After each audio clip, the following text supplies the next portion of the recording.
దేవదేవునికి మహిమ, ఘనత, ప్రభావములు కలుగునుగాక. బైబిల్ అధ్యయనము మార్కు సువార్త 1వ అధ్యాయము 16 నుండి 28 వచనములు.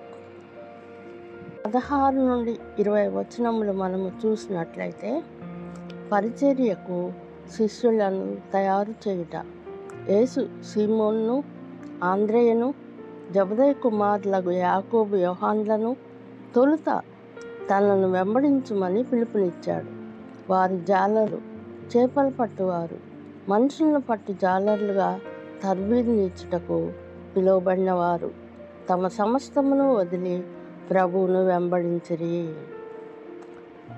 తర్వాత 21, 22 వచనాలు మనం చూసినట్లయితే, పరిచర్యకు ప్రభువారు కపెర్నహూమును కేంద్రముగా చేసుకున్నారు.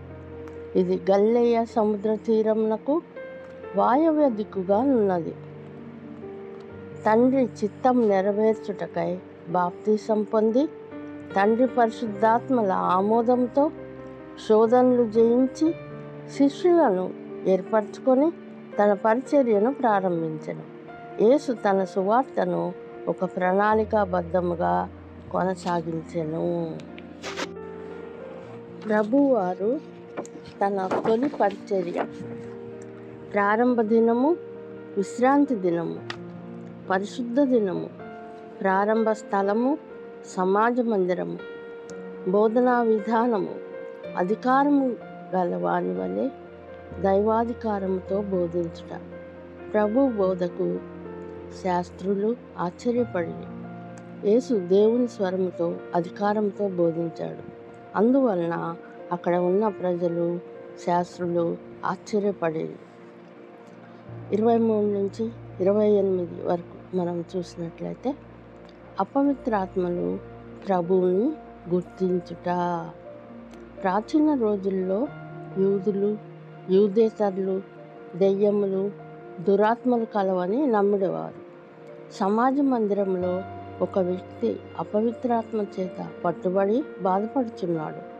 అపవిత్రాత్మలు, నీవు దేవుని పరిశుద్ధుడవు అని కేకలు వేసెను. యేసే మెస్సియా అని మొదట దెయ్యములు గ్రహించినవి.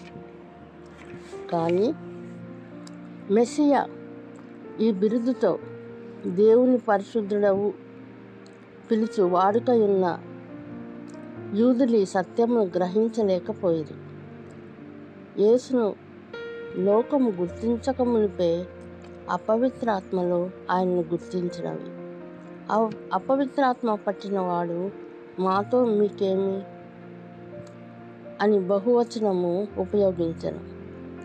ఈ మాటలు దెయ్యములన్నిటి తరపున మాట్లాడుటను గమనించగలము.